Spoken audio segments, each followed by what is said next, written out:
We begin the Gemara today on Daf Yudal Amud Beis, 10 lines up from the bottom of the Amud, Toshema.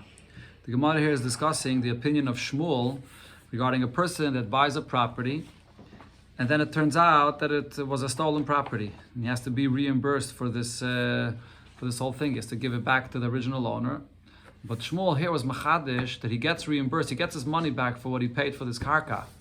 But if he invested in the karka, he improved it, the shvach of the karka, that he doesn't get paid back for. Because if you will, says Shmuel, according to one interpretation, the pshat that the Gemara brought in Shmuel, that it's going to look like ribis. Because when he paid for this karka, it wasn't really a sale.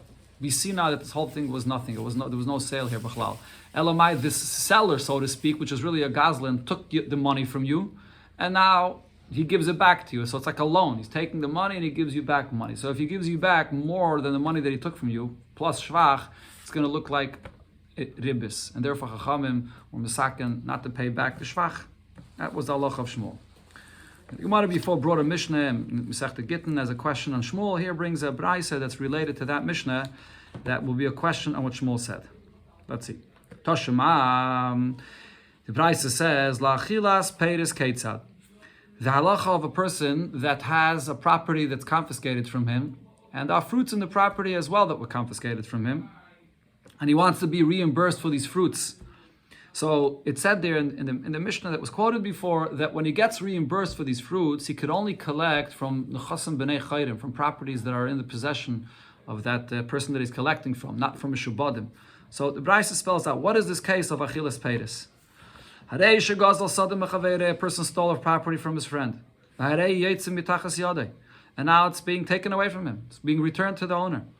So when he collects for the peiris, or he collects both for the property that was taken from him, or for the peiris that are taken from him, so goyve for the principal, for the property itself that he collects, so that he can collect even from properties that were sold off already. But upeiris, when he collects for the fruits that were taken from him, that he only collects from the properties that are in the possession of this person that he's collecting from. Okay, now, obviously, the words of the Braisa doesn't make any sense. I want to point out a similar thing already before here. Why not? Because you read the Braisa simply, it's talking about a gazlan. So what does it mean that when he wants to get reimbursed, what is he getting reimbursed for? He's a gazlan. So you want to explain. Hey Chidami, what are we talking about here? If you're going to say, just read the Braisa as is, Gazlan miman gavi. This Gazlan that the property is being taken away from him, who is he not collecting from? Why is he getting reimbursed?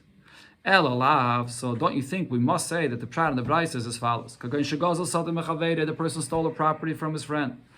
And then he sold it to someone. And that person, he sold it to Vishbicha. He improved the property, and now fruits grew in the property. And now it's being confiscated from the buyer, back to the original owner. And now the buyer wants to get reimbursed from the seller, the gazlan. And now that the Braisa is saying that he gets reimbursed both for the money that he paid for the property, and he also gets reimbursed for the shvach, which is peiris now that grew in it. And Elamai, it says that the karen you get from the nechasim shabadim, the shvach you get from the nechasim rechayim, but you clearly see here that he gets reimbursed for the shvach as well. This is the question of Shmuel that said that the shvach, we don't pay him. Omar Rave, so Rave answers, no, the pshat in the Braisa is actually different. This Braisa wasn't written clearly, so over here when it says that there's someone that's demanding reimbursement, who's the one really that's demanding reimbursement here? The case over here is, so what the Gemara is going to explain is, we're talking over here about the nigzal, the original owner. He's the one that's demanding the reimbursement. That's what the Braisa is saying. We're not talking about a seller and a buyer, and we're not talking about the gazlan. Obviously, the gazlan doesn't demand any reimbursement. We're talking about the nigzal, the original owner that wants to be reimbursed for this property here. So the case here is as follows: a person stole from his friend a property that was full of fruits. Okay, so now l'chayre, after you steal this property and now you have to return it, so just return the property to the owner. That's it. The owner doesn't have to demand any reimbursement, just give it back. But the point here, what this Braisa is saying is, what happened is, the gazlan ate up all the fruits, and then the and not only that, regarding the property itself, it's also not available to return, because he destroyed the physical property itself. He dug in it pits, caves, and ditches. He destroyed the whole property. So you can't give back anything now. The nigzal, the owner, comes and wants to collect back his property. Keren, so when he wants to get paid for the principal of the property itself, he can't take from the property itself because it has no value anymore, so he wants to get paid for this. That he can collect from the gazlan, not only from what the gazlan has in his own property, from the properties that he still has in his possession, but he can even take from a buyer. That's something that people that bought a property from this person, they should know about this, that it's possible. Gemara is going to soon explain why a buyer should be aware of this, and therefore they should have been careful before they bought a property from this person. But if the owner now, the nigzal, comes to collect fruits that this person ate up, so that you could only collect from the gazlan, from properties that he has in his possession, not from a buyer of this gazlan. That's what the Bryce is talking about. So this is not at all related to the halacha that Shmuel spoke about. We're talking about the nigzal, the owner that's coming to get reimbursed for the property that was stolen from him. Similar pshat, the Gemara says, Rabbi Baravuna also says that it's talking about the nigzal that wants to be reimbursed. So why isn't he taking the property itself that the gazlan stole from him? Answer is, Kagoy, the case here is Shenatlu Masikin. The gazlan steals this property, and then Masikim, Goyim, bandits, they came and they thugs, and we learned about this in Gemara and Bava Metzia, they took away the property from this gazlan. Now the halacha is, as it says there in the Mishnah and Bava Metzia, if these thugs came and stole the property from the gazlan because of the gazlan, they had something with this gazlan, and that's why they took it from him, it's going to be the gazlan's responsibility to reimburse the owner that he stole from. So now the nigzal comes to collect payment for his property. Keren, so again the same halacha, the keren you take from the chasim mishabadim. But nigzal ligbas peiris, he comes to collect the peiris that was eaten from his property. That you pay only from the chasim minei. So the Gemara now explains both of these answers, why each one gave the answer they gave. Rav didn't want to say the example, the case that Rabbi Baravuna said that the property was taken out from the gazlan's possession by these masikim, by these thugs, because the expression that it says in the Braisa is that this property is now being taken out of his hand, out of the gazlan's hand. Bedina mashma. The more simpler pshat in the Braisa is to say that this is talking about in Bezdin, that the gazlan stole the property, he still has the property in his possession, and now Bezdin's taking it away from him to give it back to the nigzal. Not the case that Rabbi Baravuna said that there's thugs that came and took it away. And Rabbi Baravuna did not want to say the pshat that Rava said, that the gazlan himself destroyed the property, because when it says that this property is now coming out of his hands, it's mashma that the property is in the same condition as it was when it was stolen, not that it was totally destroyed. So therefore each one, there's a deichik in each one of their pshatim, so therefore each one said another pshat. The Gemara because each one of these pshatim are a deichik, the Gemara actually brings a third pshat. Ravashi says, L'tstadin katani. That in this Braisa, there are two different points that the Braisa is saying, and they're not connected. Meaning when the Braisa speaks about getting reimbursed for the keren, and then it speaks about getting reimbursed for the peiris, who's getting reimbursed here? As Ravashi will explain, it's talking about two different people here. Kagai, in the case here, the way to understand this Braisa is as follows. As we said before, the person stole a property from his friend, and it was full of fruits, and now this gazlan, the fruits he ate up for himself. But in the property itself, he sold off to someone. Now the property is being confiscated from the buyer. So the buyer that wants to be reimbursed for the property that was confiscated from him, so that gave him in a chasam mishubadim, he can collect even from the chasam mishubadim of the seller. Then when the Braisa says that you're reimbursing the fruits, who's being reimbursed for the fruits? That's the nigzal. He wants to get back the fruits that were in his property, and he's going to get reimbursed from the gazlan. That he collects only from the nechasim minei of the gazlan. The Gemara goes back to the two pshatim we had before, and really this is also a question on Ravashi. Bein l'Rava, bein l'Rava barav Huna. Whichever pshatim you say over here in this Braisa, the question is, when it says here that when it comes to the reimbursement of the value of the property itself, so the nigzal or the lekeach can collect that not just from the gazlan himself, but even from a buyer of the gazlan. So the Gemara asks now, why is that so? Milval pehu, isn't this compared to a case where you have a loan where there's no shtar written on this? And what's the rule regarding any loan that you're coming to collect when there's no shtar? When you come to collect a loan that's not written in a shtar, you don't collect from a buyer. And the reason is because this is something that the buyer would have no idea about. And so when a buyer buys a property, makes a research, is there any loans on this property? Is there a gzeila here? But if it's a milval pet, something that he has no way of knowing, in such a case, it's not right to go and take it away from this buyer. So why here regarding this gzeila, where there's no document, why should we take it from the chasam mishabadim? Answers the Gemara, the case here is k'sha'amad b'din. There was already a din Torah about this. The gzeila, the gazlan was brought to a din Torah, and it was already paskin that he has to pay back. And v'hadazaven, after that he goes and sells it to someone. So because there was a din Torah already, even though there's no document, but this is something that the buyer should have known about. If there was a din Torah already, yihachi peiris nami. Say the same thing regarding the fruits, that you should be able to get reimbursed for the fruits also from the properties of the buyer, because you should have known that there was a din Torah already, it was paskin, that it doesn't belong to the seller. So the Gemara answers, no. There was a din Torah here regarding the property itself, but the psak din of din Torah wasn't regarding the fruits. So regarding that, the buyer has no idea that there were fruits here, how many fruits there were here, so that's something we don't collect from the buyer. Why are you dividing it this way? Why are you saying that the din Torah was only regarding the property itself and not regarding the fruits?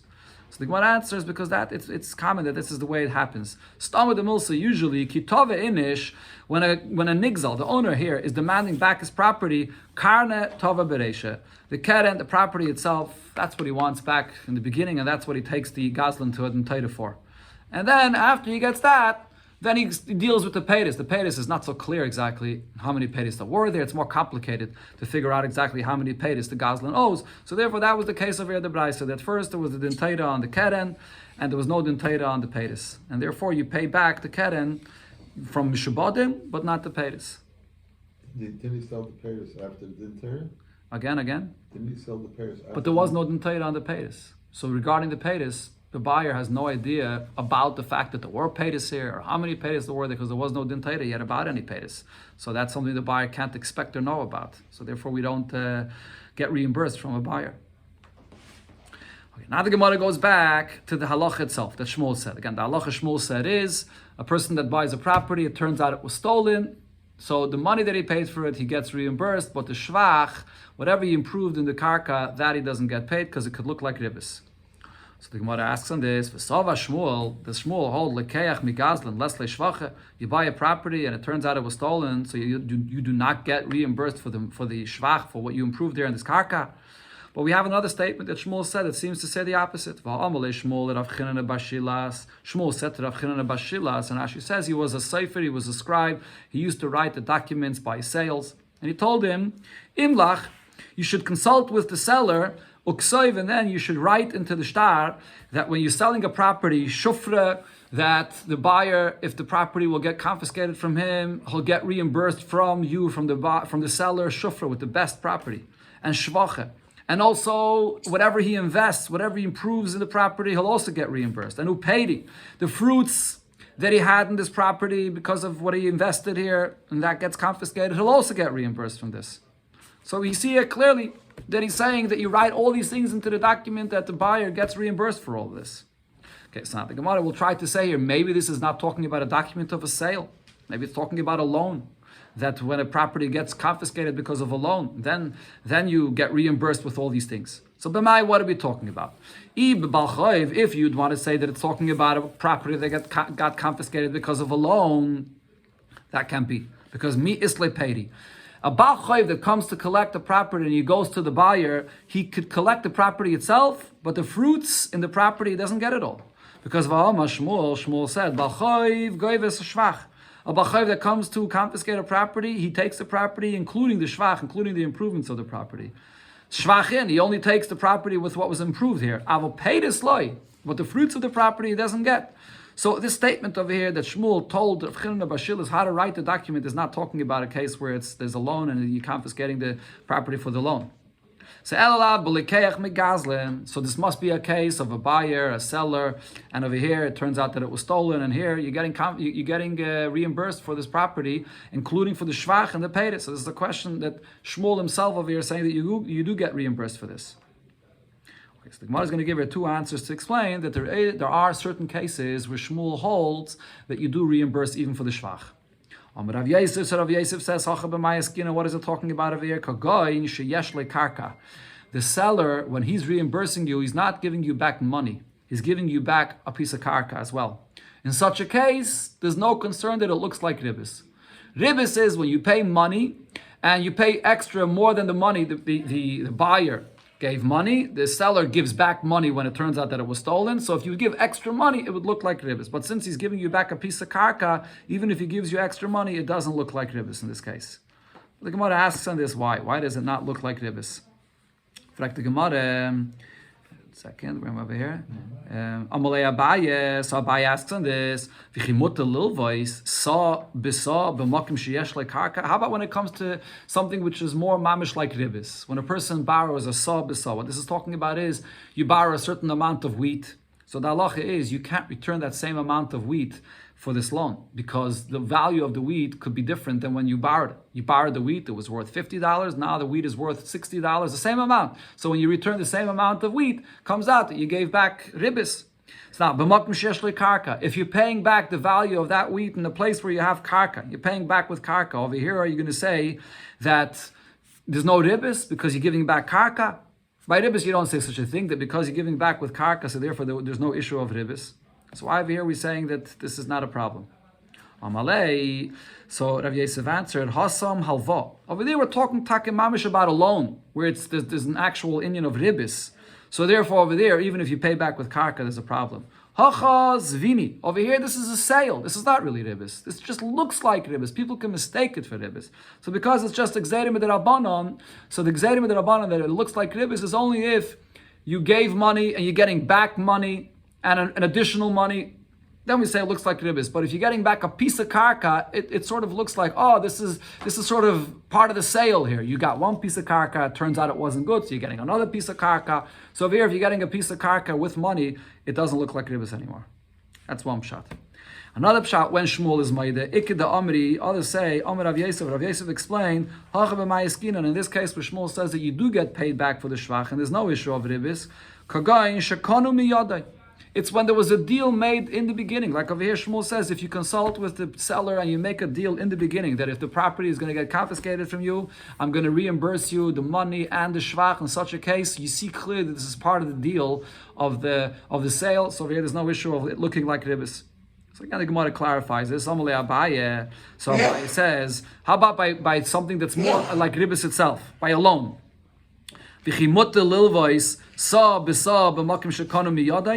In a case where a person is borrowing a saw of wheat, so you don't pay back a saw of wheat because the value goes up.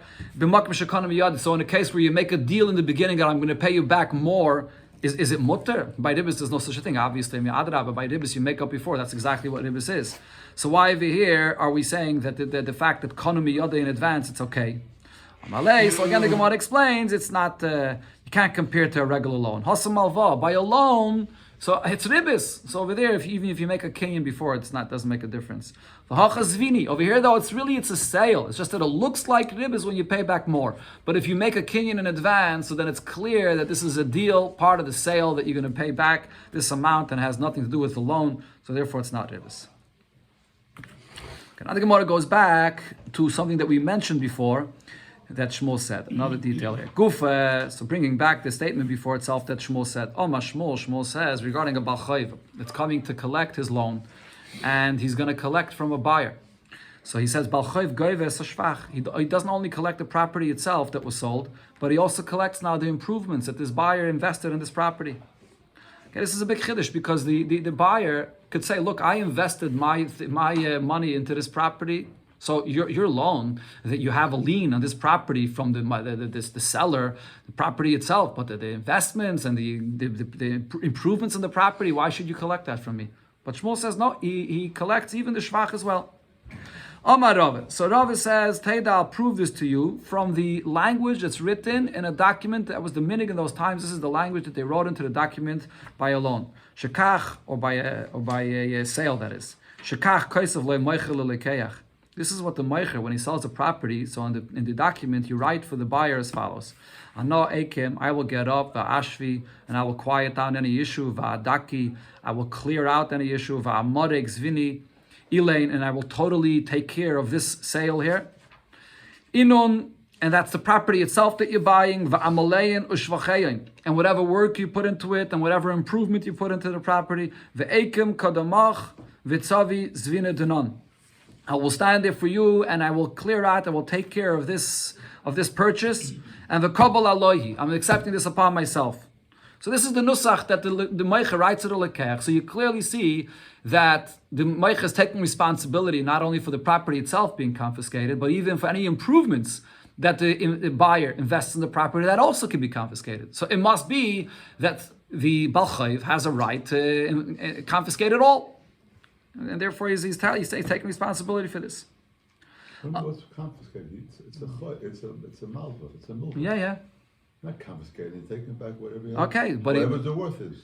Yeah, but he's taking back he's getting paid for his loan, and he's taking back for this payment of his loan the property itself, which there was a lien on before the buyer bought it. But then the buyer invested. The buyer improved the property. Even that, the Bal Chayv could come and collect as well.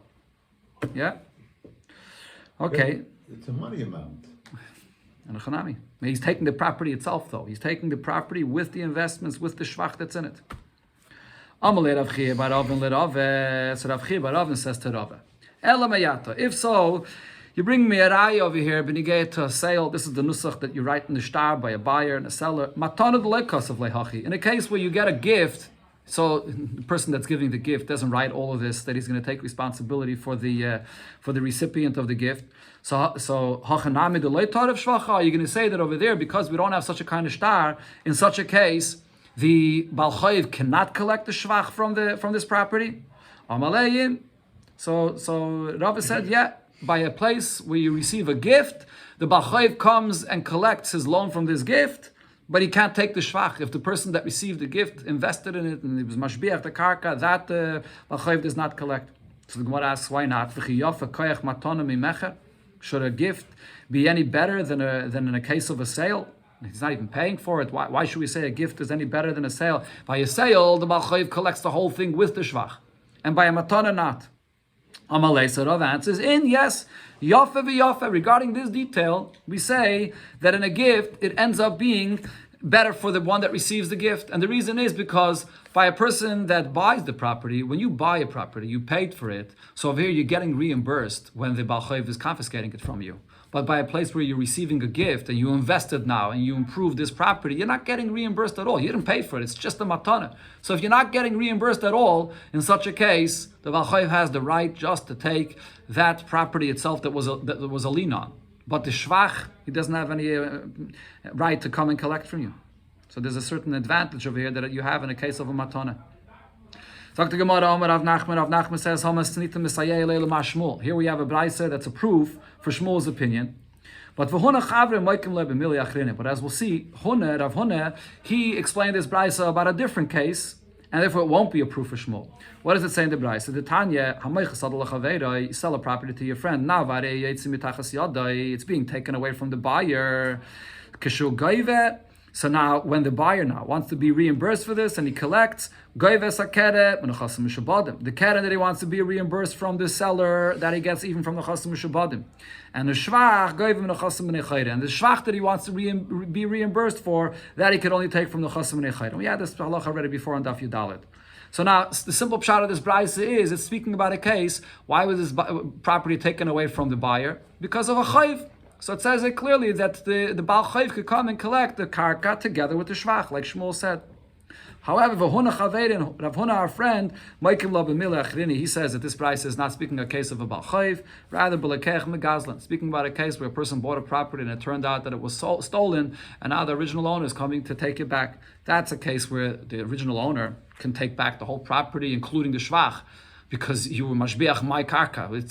What are you doing this work of my karka? He takes back the whole entire thing. But regarding a case of a Baal Chayv, according to Rav Huna, that the Baal Chayv could only take the property itself that there was a lien on. But the shvach that the buyer was mashbiach the karka, that the Baal Chayv doesn't take. He's taking it from the Goslin itself, or the Goslin sold it to somebody? Yeah, the Goslin sold it. Yeah, Goslin sold it, and now from the buyer, the owner is coming to take it from the buyer. Tan Yidach, we learned in another Braise, and here this Braise is actually going to be a question on Shmuel. The Braise says, a person sold the property to his friend, and the buyer improved the property. Now the Baal Chayv is coming and is confiscating this property from the buyer. So here, the Gemara, the Braise here is going to explain that when the buyer invests in this property, there is the money that he invested, the value of that money that he invested, and then there's the actual improvement of the property. What value is there in the actual improvement? So now, when the buyer comes to collect for this property that was confiscated from him, so the point, this Braise is going to be based on the point, as we'll see here, that really the Baal Chayv had no right to confiscate the shvach. The shvach is really his. For the lien that there is on this property, for the loan, he only has the right to collect the property itself, not the shvach. So now, he took the whole entire karka, including the shvach. If the improvement that the buyer invested in this property has a value even more than the money that he invested in it, which is many times usually the way it is. You invest $100 and then afterwards it's mashbiach much more. So naitelas hashvach mi balakarka. The shvach that he improved this property, that he takes from the balakarka, because he says to the seller, this shvach that your Baal Chayv collected from me, he wasn't supposed to collect from me. So therefore, I sort of paid part of your loan with the shvach that I was mashbiach in the karka, so you have to reimburse me for that. But mi Baal Chayv. But the money that he actually invested in it, that he takes from the Baal Chayv, because the Baal Chayv now has this property. The Baal Chayv is the one that actually has this whole property with the shvach that he took from you, and you paid money, you invested for this shvach. So therefore, it's like you did work and you invested money in working for his karka that he has now. So he has to pay you for the money that you invested in his karka. So the part of the Yitzia, the one that has the karka b'poil, which is the Baal Chayv, he pays you for that. But the actual additional value of the shvach, which you paid for the loan, that the Baal karka has to pay for. The seller has to pay you for this. Now, ve'ema Yitzia, Yisera al shvach, if the investment is more than the actual improvement of the property, so then ein loy elo heitzah shir shvach. You only get paid for the investment, which is the shir according to the shvach that there was in the property, mi Baal Chayv, and you get paid from the Baal Chayv. He's the one that now has the property, and you invested basically in his property. Taisus, I think, over here says, or the Mefarshim say, this is like when you go to someone's property and you invest in his property without his permission. So over there, do you get paid for investing in someone's property without his permission? So it says over there, Yadil HaTachtaina, that you get paid for what you invested if the improvement is more than there was in the investment. So you get paid what the lower amount that you invested in it. So over here, you're going to get paid for the Haitzah, only Shir Shvach, but not you don't get paid the full Haitzah. And who do you get paid from? From the Baal Chayv. The Baal Chayv is the one that actually has the property right now. What's the point that we see over here? If we're going to learn that this is talking over here about a Baal Chayv, we see over here that the shvach that was taken away from you, really the Baal Chayv had no right to collect this from you. And therefore the Braise is explaining exactly how you get reimbursed from that. Okay, so now the Gemara says like this. This is a question on Shmuel. How is Shmuel going to explain this Braise? If we would say that this Braise is not talking about a Baal Chayv, we're talking about a property that it turns out it was stolen, and that's why it's being confiscated from you. So then, Kashi Reisha. This is a question. Then the Reisha, what it says, the first case of the Braise is the question on Shmuel. Why? The first statement we had before from Shmuel said that by a case of a Gazlan, then the Leslie Shvach, you don't get reimbursed for the Shvach. So why is the first case of the Braise over here saying that when you improve the property, you're getting reimbursed for the Shvach? That the Balakarka, which was the seller over here, the seller is reimbursing you for the Shvach. Why is the first case of the Braise saying that the seller reimburses you for the Shvach? If it's a case of a Gazla, and Shmuel already said, and in such a case, you don't get reimbursed. Even Baal Chayv, if this Braise is speaking about a Baal Chayv, then Kashi Reisha v'Seifa. Then the Reisha and the Seifa of the Braise, where it says that that the fact that the shvach got collected from you was not right, and therefore you get paid for what you invested here. Why are you getting paid for what you invested here? Shmuel said that by a Baal Chayv, the Baal Chayv could come and collect the shvach from you, and the Baal Chayv doesn't have to pay you anything. The Baal Chayv doesn't have to pay you for the money that you invested. Here we see the Braisa says he collects the karka with the shvach, but he has to pay you for what you spent. He has to pay you for your investment. Why does he have to pay? According to Shmuel, he doesn't have to pay you anything. He just collects the whole thing for his loan. So the Gemara gives two answers. You could say, no, this Braisa is talking about a case of a person that that bought a property that was stolen. The question was, we said that according to Shmuel, you don't get reimbursed for the shvach because it looks like ribis. The answer is karka. We already said before that there are exceptions for this. Even according to Shmuel, there are cases that you do get paid for the shvach, and that's when there's a karka, when they're getting paid with karka, as you said before already. Inami b'shakonomi yodai, or there was a kinyan already in advance, it was a deal made, then you do get paid for the shvach as well. So here, that's why it's saying in the Reisha that the bala karka, the one that sold it to you, he's not really the bala karka, he's the gazlan. He has to pay you over here. The shvach, it's because, in these cases, Shmuel agrees that you get paid shvach. Or we could say B'Bal Chayv, that it's talking over here a case of a Bal Chayv, V'loi Kashya, and there's no question why over here, when the Bal Chayv collects the shvach of the karka, why does he have to reimburse you for what you spent in this karka? If Shmuel said that he gets paid for the shvach, he gets paid for his loan from the shvach of the karka, the answer is it depends.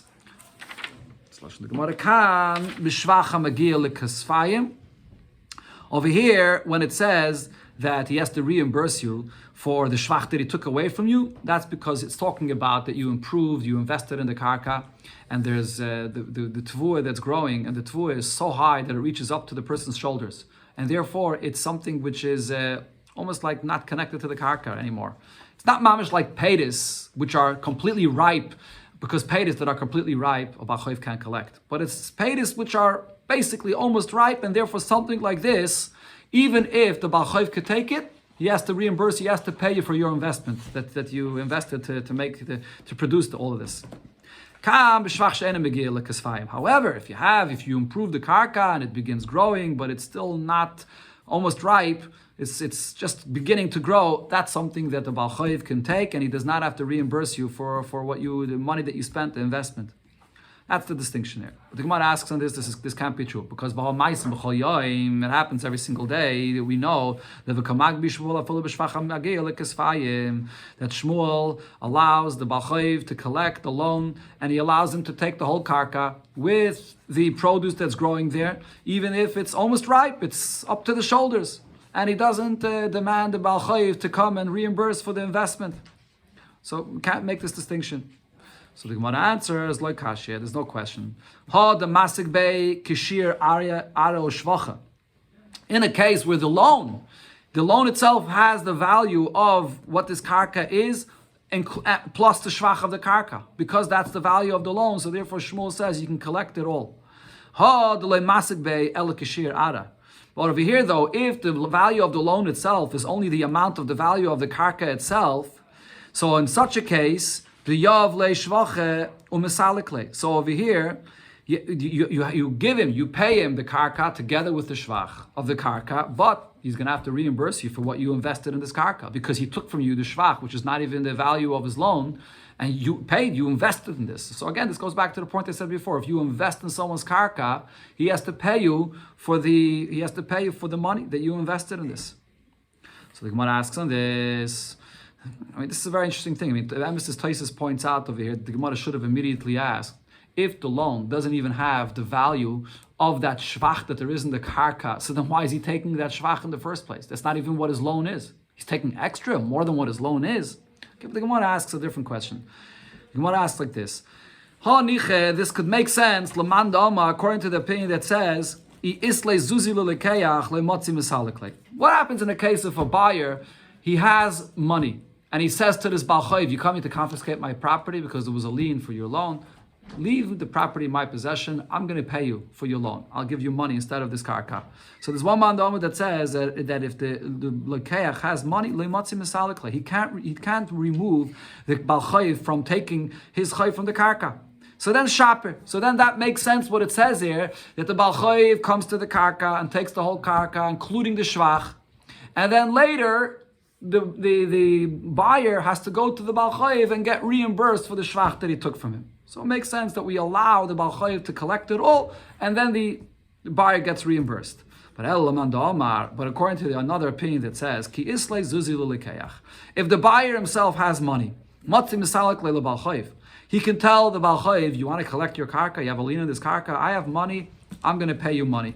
And he doesn't even have to allow him to take the karka b'chlal. If so, over here when we're talking about the shvach of the karka that the Baal Chayv wants to take, why can't the buyer say to the Baal Chayv, Ilo haveli zuzi, if I would have money, I would pay you off, I would pay you money, and you don't have the right to take the karka from me at all. So not hashtra de leslie zuzi. So even now that I don't have money, but nevertheless, there's a certain part of this karka that I invested my money into this, and therefore havli garba ba'ara shir shvachai. Give me at least a portion of the karka itself, according to the amount that I invested over here in this karka. Why should you be allowed to go and collect this entire karka, including the shvach from me? If we see that there's a halacha that the Baal Chayv must give the entire karka and he can't pay him off with money, not the Baal Chayv, the buyer that is. If the buyer must give him the karka and he can't pay him off, so fine. So maybe there's a room to say that you have to give him first the whole karka. But if you could pay him off with money, so that means he doesn't really have a full right on this karka. So if you improve in the karka, so now he's taking the karka with your improvement, and now he's going to reimburse you. It should work the other way around. He shouldn't be allowed to take the shvach of the karka in the first place. So the Gemara answers, no. The case over here is this karka that he's coming and collecting, the Baal Chayv is taking it, is because he has a very strong lien on this karka. Paitaki means that the malva that had a deal over here with the loive, I'm going to collect my loan from here. So it's mamish like he has a real ownership over the karka. This is where you're getting paid from. So therefore the buyer, when he invested in this karka, he was mashbiach the karka, you're being mashbiach the Baal Chayv's karka. This is mamish like his karka that belongs to him, and therefore when he comes to collect it, he collects the whole karka. And then later he pays you back the hitzais, what you spent in improving this karka. The Gemara brings now another case where there's a machlokes regarding a person that bought a stolen property. This is a machlokes Rav and Shmuel here. Hikir ba shein shaloi. In a case where the buyer knew for a fact, we know that the buyer knew for a fact when he bought the property that it doesn't belong to the seller. And he bought it anyways. V'lakcha, he went and bought the property. And now what ends up happening? Obviously, the owner comes and takes it away from the buyer.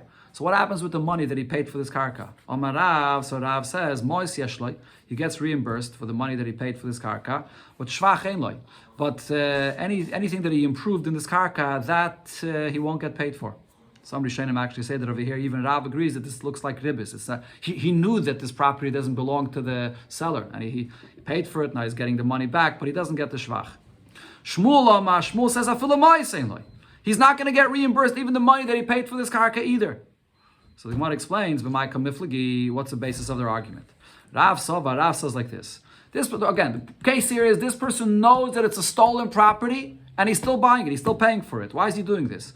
Adam Yedeya, the person knows shekarka eloi, that he has no karka. The money that he's giving for this karka, he's not going to keep this karka.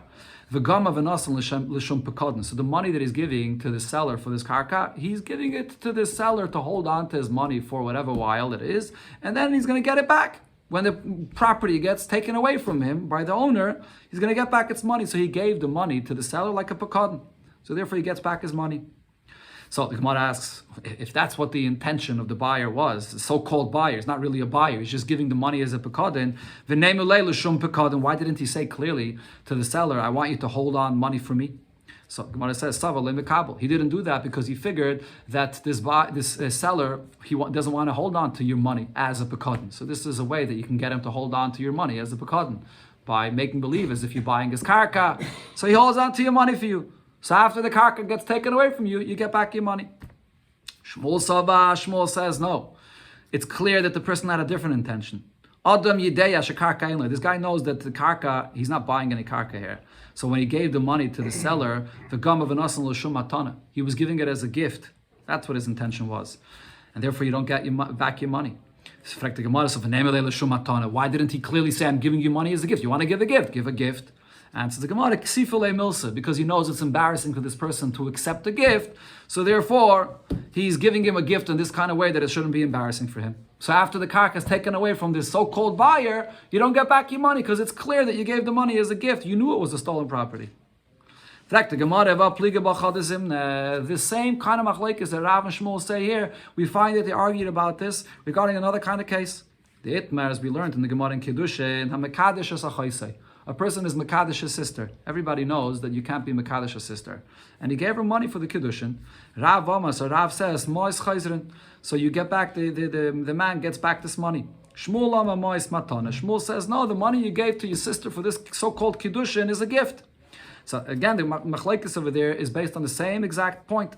Rav Ama Mois Chayzrin, you get back your money because Adam Yedei Shein Kiddushin Teivsin Ba'chaysai. Everybody knows that there's no Kiddushin for a sister. So V'gam V'nas and L'Shem Pekadin. He gave the money to his sister to hold on to for him until he wants it back. Again, why didn't he tell her, I want to give you money to hold on for me? No, he thought that she won't want to hold it onto it for him, so he said L'Shem Kiddushin, but then he takes back the money.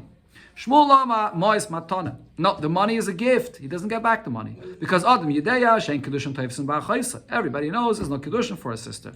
V'gam B'nas L'Shum Matana. So it's a gift. Again, the Gemara explains V'nei Maleh L'Shum Matana. Why didn't he tell her clearly, I'm giving you a gift? Answer is Ksifula Milsa. It's embarrassing for her to receive the gift, so therefore he said it in this kind of way, so she should accept the gift. So why are we having the same machlekes regarding Kiddushin and regarding a sale where it was clear that it was a stolen property? Says the Gemara Tzricha, they had to argue in both cases. If it would only say here, in this case of a person being Mekadesh's sister, here Rav said that the money is a gift. Because the loy Yavid, okay, let me do that again. Let's start that again. Again, the if it would only say the halacha regarding our case here, regarding a property that everybody knows was a stolen property, and you still paid for it. Here Rav says that the money that you give is a pekadain, because we could say it's not common. A person just gives a gift for someone that we don't know that he knows him or anything, and he gives him a gift in such a kind of way. So therefore Rav says it's more logical to say that his intention was that it should be a pekadin. But by a person that's being Mekadesh's sister, over here it's a sister. Over here he would be, maybe we would say he agrees to Shmuel that the intention is that it should be a gift. So therefore he has to say his din even by this case that it's not a gift. And same thing in the reverse. If we would only say the halacha regarding being Mekadesh's sister, I would say Bahach Kama Shmuel. It's only here by a sister that Shmuel says that it's a gift. By the case of the karka that was stolen, I would say he agrees to Rav that it's only a pekadin. So therefore Tzricha has to say the halacha in both cases. Now the Gemara has a question on both opinions, on Rav and Shmuel. They both say that the money here is not for a sale. It's either a gift or a pekadin. The question is, Ben l'Rav dama pekadin, Ben l'Shmuel dama matana. According to either one of these opinions, so hay la'are b'may kanachis. If the person's intention is not to buy, but just to give a gift or a pekadin, so why is this person now going into the property that he so-called bought? He's using the property. Why is he eating the fruits from the property? He's giving the money as a gift. His intention was to give the money that he paid as a gift, or the pekadin, or as a pekadin. But the property, he didn't intend to buy the property. He knows it's a stolen property. So why is he using the property or eating the fruits from the property? So the Gemara says it's not a contradiction. Sava, the person thinks to himself, I'll be in the property and I'll eat there. Who just like the so-called seller was in the property, I'll do just like him. And when the owner of the property comes, so then he'll get back his property, and then Zuzoi Nehevu, what's going to happen with the money that I paid? So then either it'll be L'Rav, the Ama Pekadin, according to Rav, that money now is a Pekadin, and I'll get back my money. And L'Shmuel, the Ama Matana, according to Shmuel, that said it's a Matana, it'll just be a Matana. So therefore the fact that he's using the property is not a contradiction to our understanding that this person is just meaning to give a gift or just a Pekadin. Okay, now just one more thing. The Gemara here paskins a few halachas based on the arguments from the arguments that we had before in the Gemara. Omarave, Hilchase, the halacha is, and this is going back to the case where a person bought a property Not in a case where it was known that it's stolen. That was the last case we learned it. But before we had the halacha where a person bought a property and it turns out that it was stolen, so he gets reimbursed for this. So it was a machlekes of Rav and Shmuel. Does he get reimbursed for any of the improvements that he invested in the property? So we paskin that he gets it. Yeshlei mois, we paskin like Rav, he gets the money, and the yeshlei shvach, and he also gets the improvements. Vav pisholei pirishlei shvach. Even if he didn't make a clear deal, he didn't spell out clearly that he's going to get paid the shvach as well. Hikebar, now another halacha, going back to what we just learned, in a case where you bought a property and you knew that it's stolen, v'lakcha, and you bought it, so we paskin like Rav, ma'as yeshlo, you get back money. So we look at it as a pekadon, so you get back your money, and shvach einle. But whatever you invested, that you don't have. And another halacha that we spoke about before regarding a document, achrei is toa sefer. When you have a document and you didn't write clearly that the one that's giving it to you is taking responsibility, that he'll reimburse you for this. Bein b'shtori alva, whether this is regarding a loan, bein b'shtori mekach memker, or whether it's regarding a sale, even if it wasn't written clearly in the document that there's an achrayis that he's taking for this, that it's a toa sefer. It's an omission of the sefer, and there's an achrayis over here.